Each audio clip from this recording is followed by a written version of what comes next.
speaking of casual intimacy, I will also want to ask you to throw some light on female orgasm.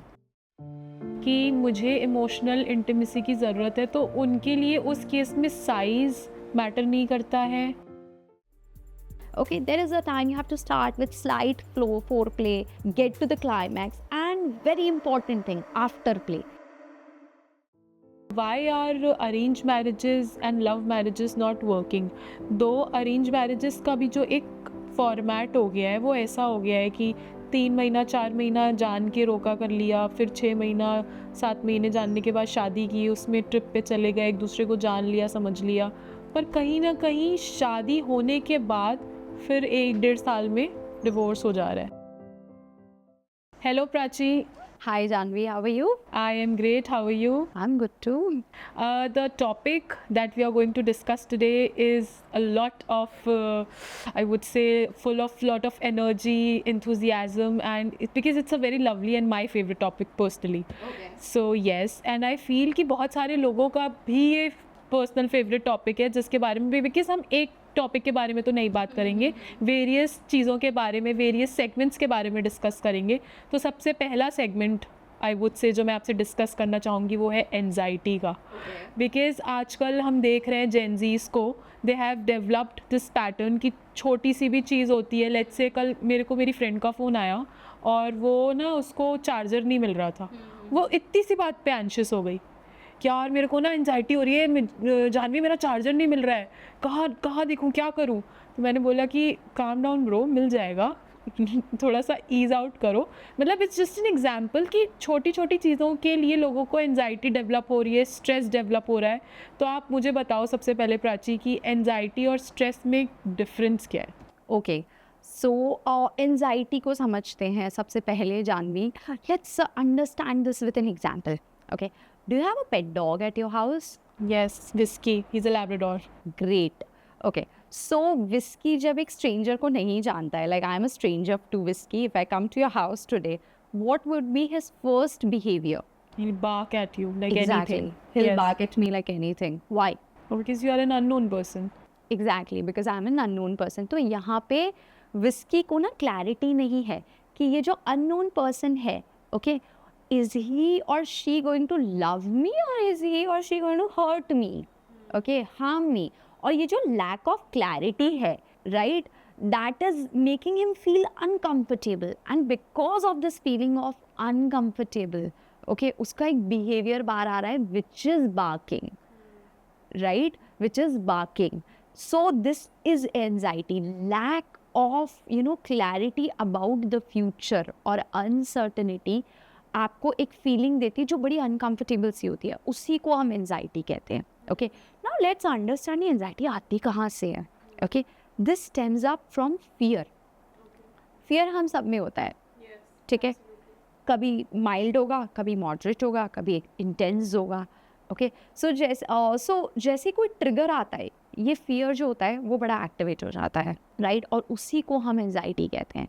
So in a nutshell, number 1, lack of uncertainty about the future, या clarity नहीं है किसी चीज़ की, ये होगा या वो होगा, और वो जो फीलिंग अनकंफर्टेबल आप फील करें उसको एंजाइटी कहते हैं, और ये आता है आपके फियर से, right. So this is what anxiety is. As you said that your friend, she was like कि मेरा ये करूँ या वो करूँ, right, so there was a lack of clarity in her thoughts. So that's what anxiety is. And stress की अगर हम बात करें, so stress is basically that you are not doing a task but you are thinking about it multiple times कि ऐसे करूँ या वैसे करूँ, ये करूँ या वो करूँ, and there are a lot of mental energy you are putting about just thinking about it rather than doing it. And then there is a guilt, there is a thought behind it, करना है करना है करना है करना है, नहीं किया नहीं किया नहीं किया, right, that builds up stress.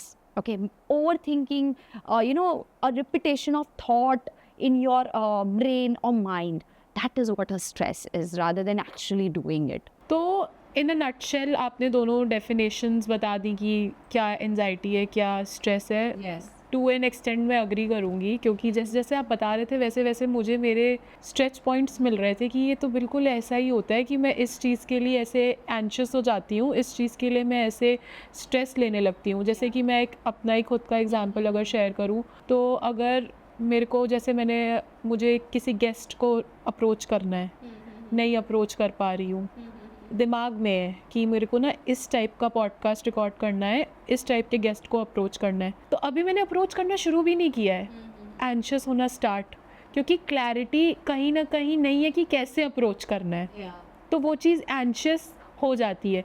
Stress तब लेने लगती हूँ कि चलो क्लैरिटी रख ली, मिल गया, अब कैसे बात करूँगी, कैसे उनको वेलकम करूँगी, क्या चीज़ें हम डिस्कस कर सकते हैं, क्या मैं उस चीज़ के साथ जस्टिस कर पाऊँगी। Yes. तो कहीं ना कहीं बहुत ही ऐसे क्वेश्चंस आते हैं दिमाग में कि अच्छा हाँ ये है, और वो unnecessary events of series built होने लगता है। यू नो, एंजाइटी को ना थोड़ा सा और अगर हम समझे, it is very important for us to understand कि इसकी क्या स्टेजेस होती है, किस स्टेज पे हम इसको कंट्रोल कर सकते हैं।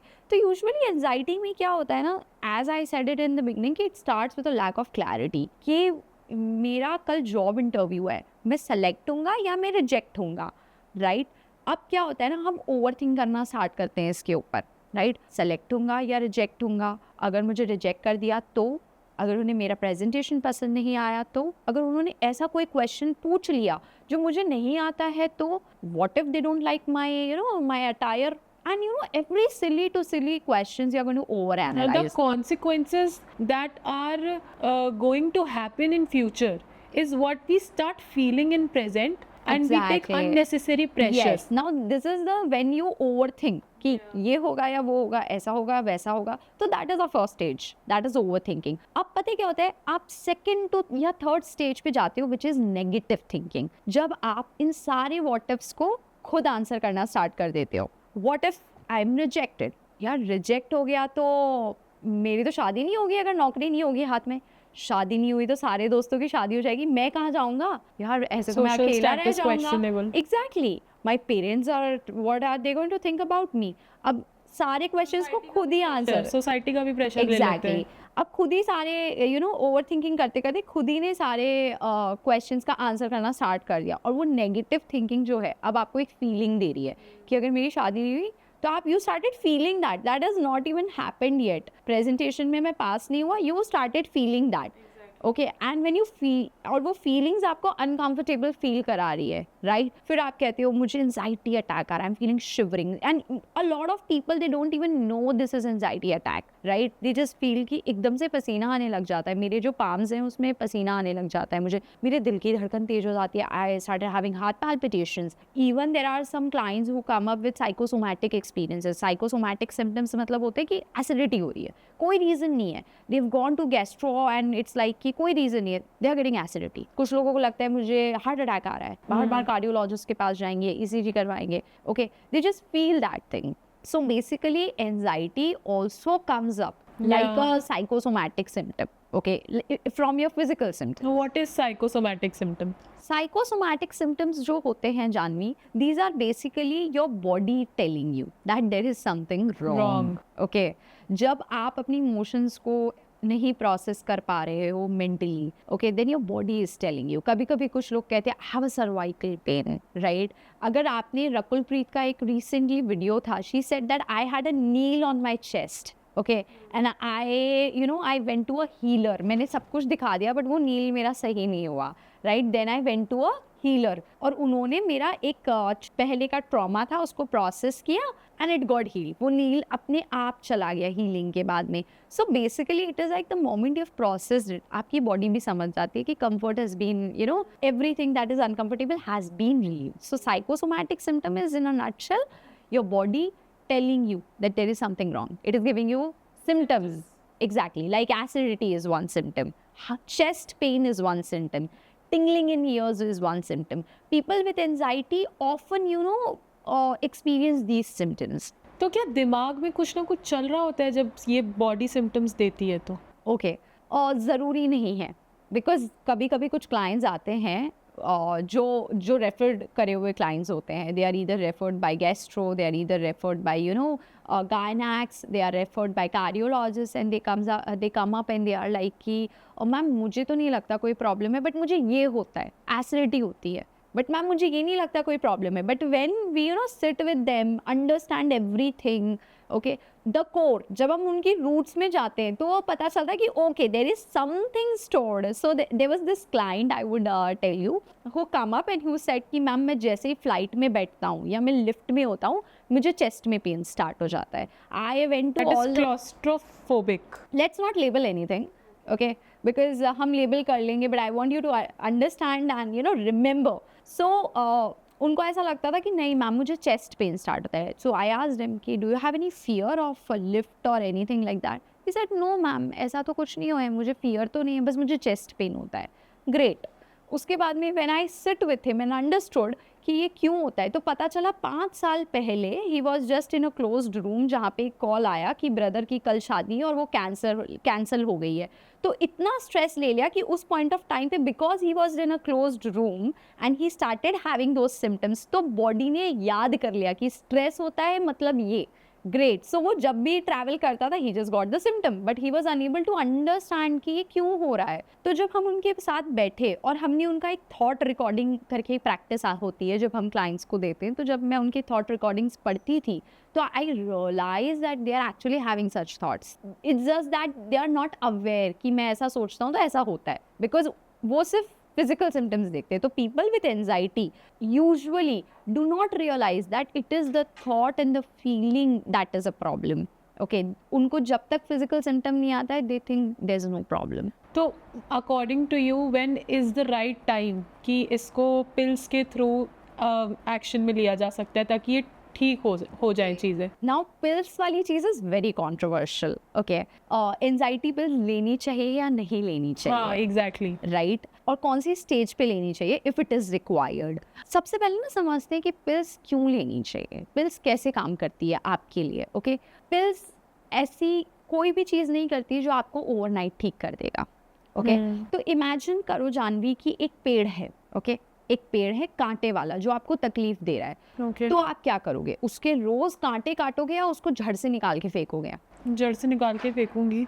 एग्जैक्टली. तो क्या दवाई लेना, अगर आपकी प्रॉब्लम हुई, आपकी प्रॉब्लम चाइल्डहुड से आ रही है या फिर आपकी प्रॉब्लम जो है वो because of your learned mall adaptive behaviour से आ रही है, तो क्या आप उसको पिल्स से सही करोगे या आप बैठ के अपनी प्रॉब्लम को समझोगे, उसके रूट कॉजेस को फिक्स करोगे? ऑब्वियसली रूट कॉजेस को फिक्स So do करना. you think that pills are fixing your root cause? I mean, I any which ways don't believe in this concept, but बहुत आजकल ये ट्रेंड हो गया है कि people have started taking anxiety pills for the sake of छोटी छोटी stress. That is the reason I started our conversation with a difference कि anxiety और stress में difference क्या है. Exactly. देखो, पिल्स आपको तब लेनी चाहिए जब आप अपने थॉट प्रोसेस पे काम नहीं कर पा रहे हो because of your physiology. For example, मेरा वेट कम हो रहा है, ज़्यादा हो रहा है बिकॉज ऑफ ओवर थिंकिंग, मुझे बहुत ज़्यादा नींद नहीं आ रही है या बहुत ज़्यादा नींद आ रही है. एग्जैक्टली. तो जब आपकी बॉडी में सिम्टम्स हैं ऐसे, या हार्ट पैल्पिटेशंस हो रही है, when you have such symptoms in your body, that is the time pills just help you to be physically stable so that you can work mentally. Okay, but pills are never going to resolve your anxiety or any other problem forever. Okay, so to fix things permanently, you need psychotherapy, you need different kinds of therapies or maybe counseling, so that ये anxiety आ क्यों रही है, कहाँ से आ रही है, कैसे आ रही है, और अगर ये आ रही है तो इसको ठीक कैसे करना है, वो आप डिस्कस कर सको, समझ सको और कर सको. एंड ओवरऑल हमारा क्या एस्पेक्ट रहता है कि हम पेड़ को जड़ से हटाएं, हेल्दी रह सके, for a healthy being obviously. But I feel कि आजकल, मतलब मैं आपसे ये पूछना ही चाहूँगी प्राची कि आपके हिसाब से is this still a taboo to go to your psychologist and not discuss it with people? I mean, in India I have seen this कि कहीं ना कहीं लोगों के अंदर अभी भी एक डर है कि मैं थेरेपी ले रहा हूँ या ले रही हूँ, साइकोलॉजिस्ट के पास जा रहा हूँ या जा रही हूँ, काउंसलर के पास जा रहा हूँ या जा रही हूँ, लोगों को ना पता चल जाए लोग क्या बोलेंगे, एग्जैक्टली छुप के लेते हैं, ज़रूरत है खुल के उसके बारे में बात नहीं करते हैं। या कभी कभी क्या होता है क्या कि हमारा कंफर्ट जोन होता है, जैसे कि if I am going through a problem, और मैं क्या करूँगी, मैं अपने पेरेंट्स से डिस्कस करूँगी या फ्रेंड्स से डिस्कस करूँगी, बट वो तो मेरे अपने हैं ना, वो मुझे वही पर्सपेक्टिव देंगे जो मुझे कंफर्ट जोन देगा। बट समटाइम्स एक पर्सपेक्टिव की ज़रूरत होती है जहाँ पे आप समझ पाओ कि क्या गलत है क्या सही है। तो is this still a taboo या इसको ब्रेक कैसे कर सकते हैं हम? this is a taboo and this is really a big taboo. Why I feel this is a taboo, when I sit and take sessions online, what I see is people taking sessions from car, okay, in a car parking, sometimes washrooms, okay, sometimes in a closing the door and taking the session, sometimes going to a co-working space and taking the session. And there I realized, and you know, there was this lady who said ki, ma'am, I'm taking a session, my husband is going to check with you and you have to tell that you are my school, you know, teacher who is taking a class, okay. So people are at that extent.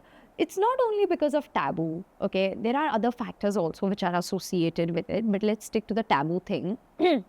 Why is it a taboo? It is a taboo because we are conditioned. We are conditioned in such a way that therapy में क्या होता है, बात ही तो करते हैं, okay? या mostly people are confused कि therapy मतलब दवाई लेना. या लोगों को लगता है ऐसा है, मुझे I am sorry to break you in between, but मुझे ऐसा लगता है कि कहीं ना कहीं लोग ये भी सोचते हैं judgement, Yes.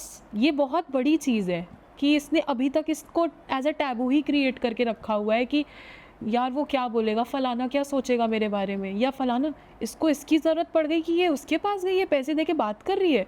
Because as I said in the beginning, conditioning जो है हमारी उस वे में हो रखी है।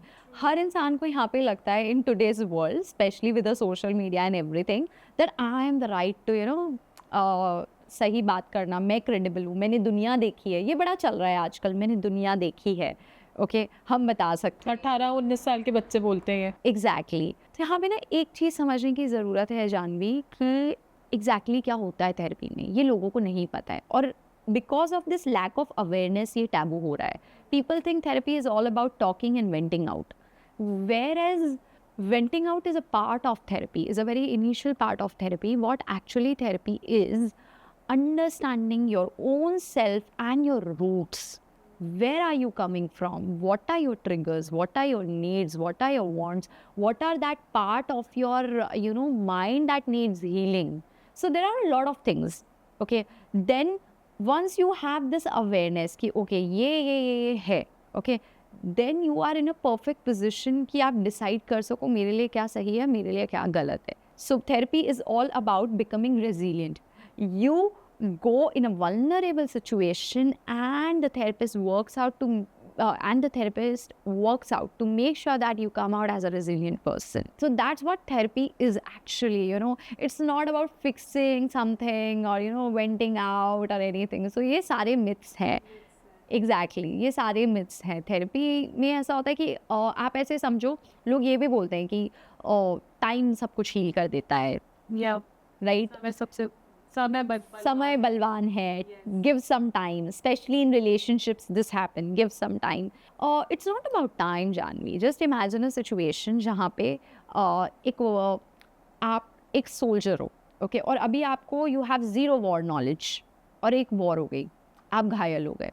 ग्रेट, ठीक है, तो your wounds are going to anyway heal with time, right. But दूसरी वॉर हो गई, तीसरी वॉर हो गई, चौथी वॉर हो गई, fifth time what will happen, you will die eventually. So the same way जब हमारी लाइफ की कोई भी सिचुएशंस होती है, specially mental health problems, these are unseen battles of life. एक बैटल में समय आपके घाव तो भर देगा, बट इवेंचुअली अगर सिमिलर टाइप की सिचुएशन आपकी लाइफ में आ गई और मल्टीपल टाइम्स आई, तो आपको तो पता ही नहीं ऐसे डील कैसे करते.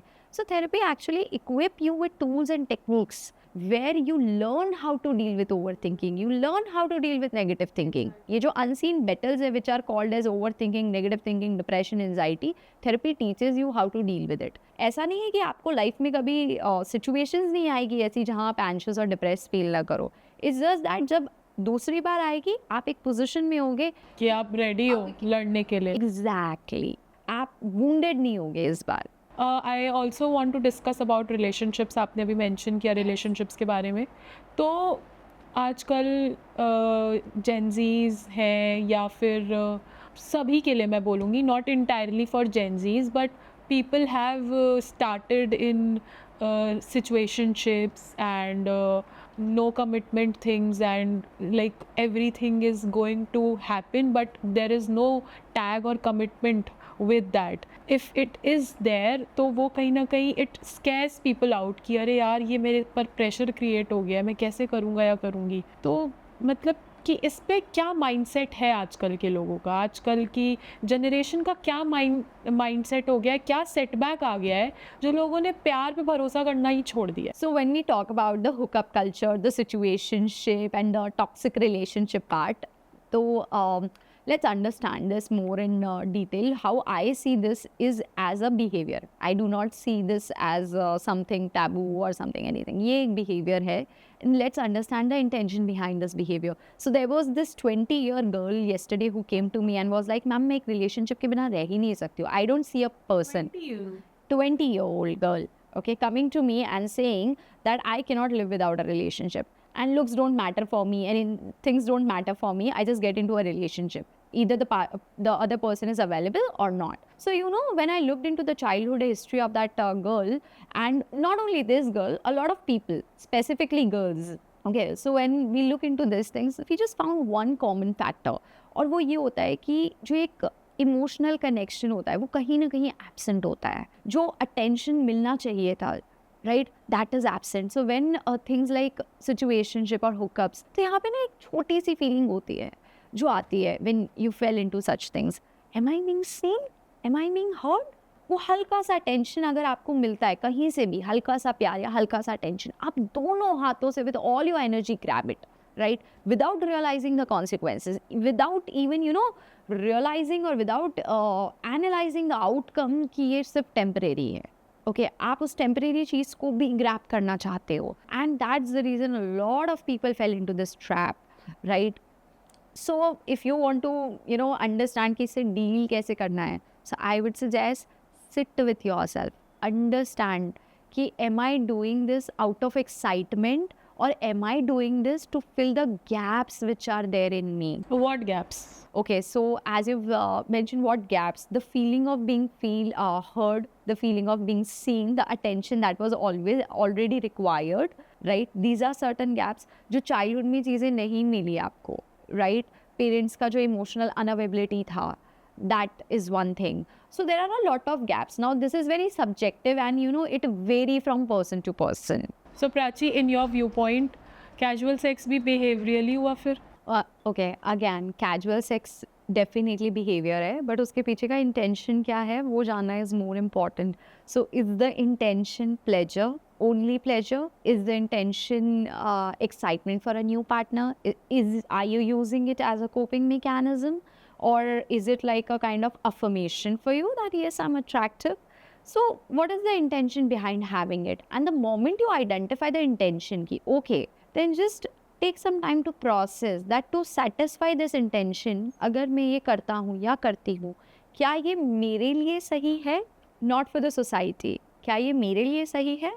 And you'll have your answers. And I'm just curious to know, Janvi, like as a layman, what is it in your opinion? So in my opinion, I would say if I am into something which is casual and it's not emotionally driven at the same time, I mean, I'm not saying that it is subjective to commitment thing, but if yes, I have a certain level of attraction towards the other person, but with respect to that, I should also have some emotional intimacy as well.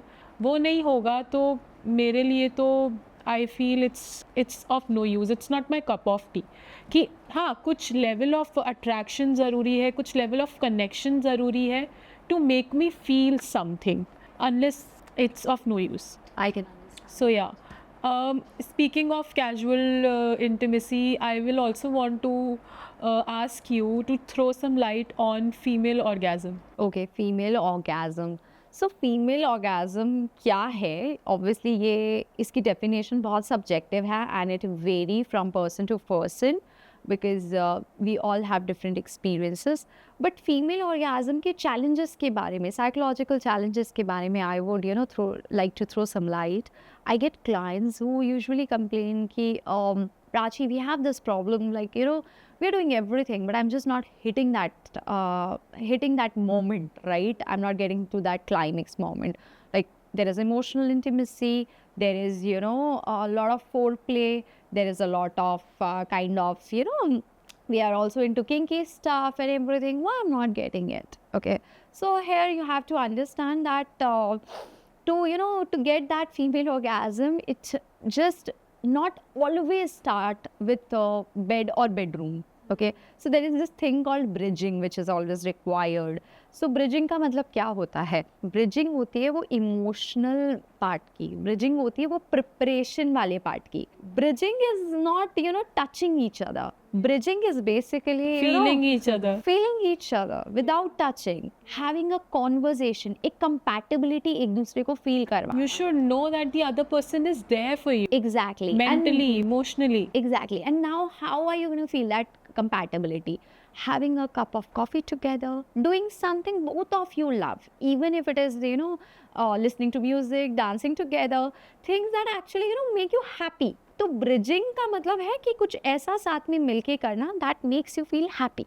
You get that happy hormone, and the moment you get that happy hormone, okay, there is a time you have to start with slight foreplay, get to the climax, and very important thing, afterplay, which is nowadays no one talks about afterplay, but afterplay is also very important because it builds the relationship. I mean, I agree, because 90% of the females out there, they have this thing कि मुझे emotional intimacy की ज़रूरत है, तो उनके लिए उस case में size मैटर नहीं करता है, foreplay भी उस लेवल पे मैटर नहीं करता है, but the remaining 10% of the females who are only sex oriented or lust oriented in a relationship or in general, because I'm not demeaning anybody out there, but कहीं ना कहीं जो किसी का mindset होता है ना, that for me sex is like a cardio, so उनके लिए वो सारी चीज़ें मैटर करती हैं, बट जो 90% होती हैं जिनके लिए ये ज़रूरी होता है कि भाई मेरे लिए ना इमोशनल स्टफ बहुत मैटर करता है, ऑर्गेज़म ना वो फिर वो वहीं हिट करती है. सो या okay, in your opinion do positive affirmations really work? Okay. I would rather answer it in such a way that how it works. Okay, you'll get your answer. With an example. Exactly. So, positive affirmations क्या है? Imagine there is a nail. Okay, nail जिसको आपको your target is कि ये nail इस दीवार के अंदर जाना चाहिए. क्या करोगे आप उसके लिए? इसे ठोकूंगी. Hammer करोगे, right? And positive affirmation is the same thing. Okay. Nail आपका इंटेंशन है, नेल आपका एक बिलीफ है, और पॉजिटिव अफर्मेशंस यूज़ करके आप उस नेल को दीवार के अंदर हैमर कर रहे हो, राइट? तो क्या होता है ना, बिकॉज ऑफ आवर एक्सपीरियंसेस हम यूजुअली ये सोचते हैं कि I am not good, just because I failed in exam और I failed multiple times, I am not good, I am a failure, और आपका बिहेवियर भी फेलियर जैसा ही हो जाता है. Your personality becomes like a failure because आपका belief system वही है. जब आप पॉजिटिव अफर्मेशन यूज़ करते हो, I am successful, I am successful, I am successful, and when you do this multiple times consistently, you rewire your brain as well as your belief system, which convinces your behavior to become a successful person. And आपका behavior जो है, फिर वो आप जो behave करोगे, जो आपके actions होंगे, वो एक successful person जैसे होंगे. You eventually become confident. So positive affirmations, if done in a right way with consistency, works magically. Examples दोगे आप कुछ अपने clients के? Okay, so I'll give my own example. I think that also I want कि आप routine share करो इस चीज़ की कि कैसे करना है, like you said in the right way. What is that right way? okay, right way का मतलब ये होता है कि आपको क्या चाहिए. Usually हम बात करते positive affirmation, so everyone is like कि I do not want to fail. Okay, and my question is, do you want to fail? And people are like, no. Then why are you talking about it? कभी आप किसी restaurant में जाके ये बोला है चाय मत लाना, कॉफ़ी लाना? नहीं. You ask what you want. So when we say positive affirmations, ask what you want. Don't put the negative thing into it. Exactly. It's not only about negative and positive. It's about what you want. Don't talk about what you don't want. Okay. So when you say, when we talk about positive affirmations, the right way to do it is ask what you want. right? If you want to become successful, I want to become successful. Don't say I do not want to fail. List the things you really want in your life कि वो काम करे. Exactly. Speak in that accordance. Exactly.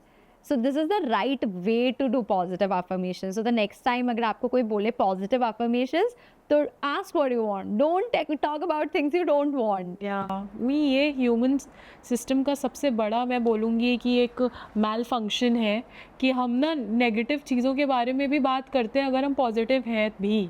Complaints जिसे हम कहते हैं कि हम कंप्लेन करते हैं कि नहीं ये ऐसे नहीं करना है, ये वैसे नहीं करना है, ये ऐसे क्यों हो गया, अच्छा ये करना है पर ये ऐसे हो गया तो ये कैसे करेंगे. So obviously listing of the particular words that you really want कि हाँ मेरी लाइफ में ये हो बोलना उस तरीके से बहुत ज़रूरी है. What do you think, Prachi? Why are arranged marriages and love marriages not working? दो arranged marriages का भी जो एक फॉर्मेट हो गया है वो ऐसा हो गया है कि 3 महीना 4 महीना जान के रोका कर लिया, फिर 6 महीना 7 महीने जानने के बाद शादी की, उसमें ट्रिप पे चले गए, एक दूसरे को जान लिया समझ लिया, पर कहीं ना कहीं शादी होने के बाद फिर 1-1.5 साल में डिवोर्स हो जा रहा है. Okay, Janvi, here I feel that the approach towards selecting a person should be in the right way. Okay, usually क्या होता है, what I see in during therapy and during all the moments when we go into that introspection period, people are more like, okay, this person is very kind, this person is very much, you know, independent, and this girl is very independent and very bossy, her confidence level is extreme, and this boy is very good, he's shy, he's cute, and all these things, and we fall for such things. Even you said this thing कि जान लिया और रोका कर लेते हैं, right? जान लिया और रोका करने के बीच का एक स्टेज होता है जिसका मतलब होता है कि मैं मेरी जो नीड्स हैं, राइट, मुझे क्या चाहिए, हम फैंसी चीज़ें देखते हैं, राइट, ये नहीं देखते कि ये फैंसी चीज़ मेरे काम की है या नहीं. That the girl is a very independent girl and a bossy girl, but am I going to live with her? Okay, am I going to adjust with her being this way? She is looking fancy, taking her own decisions, booking her own flights, and, you know, paying the bill at the first date, right? But the question here is, will you be able to take this behavior for your entire life? Or if a man you see, ki, okay, he's so machoism, he's very dominant and he's very good, okay, but are you going to bear that for your entire life? So यहाँ पे to make sure that you opt for the right approach, I would suggest you should be very much self-aware about what your want is from a spouse, what your needs are, what are your non-negotiables, okay, and and very importantly, what are your boundaries, and is the other person matching with that? Because compatibility क्या है, सब लोग compatibility की बात करते हैं, right? Compatibility क्या होती है? Compatibility यही होती है, 4 factors जो मैंने बताए हैं: boundaries, needs, wants and non-negotiables. क्या ये आपके और सामने वाले के सेम है या नहीं? And if it is same, then go for a person. Because fancy चीज़ हम उठा के लेके तो आ जाते हैं घर में, बट दिवाली की सफाई पे सबसे पहले उसी को बाहर फेंकते हैं. सही बात है, एकदम वेल सेड. और तो आपके हिसाब से एक लड़का अगर एक लड़की से शादी कर रहा है और लड़की लड़के से शादी कर रही है, तो लड़के क्या 3 फैक्टर्स देख के शादी करें और लड़कियां क्या 3 फैक्टर्स देख के शादी करें? As I said, again, the same thing कि आपको जो चाहिए वो मिल रहा है या नहीं. ऐसे कोई भी नहीं, आप 3 जेनेरिक चीज़ें बताओ कि आपके हिसाब से लड़कों को देखनी चाहिए लड़कियों में और लड़कियों को लड़कों में. Compatibility, number 1 is compatibility, and number 2 and number 3 is completely on you. Compatibility सब कुछ cover कर लेता है आपका, right? If you are compatible, then go for it. And do not rush with your decision. Do not confuse that initial excitement with love, or that initial excitement, he is the green forest or anything. Take time to process, right? Do not judge the other person very quickly, and do not even take a lot of time. Just be generic, be calm with your decisions and everything. आप उनको as a person की नज़र से देख रहे हो, best है. But on the same time, see him behaving the same way with you in the near future as well. And if it is convincible for you, then go for it. No problem.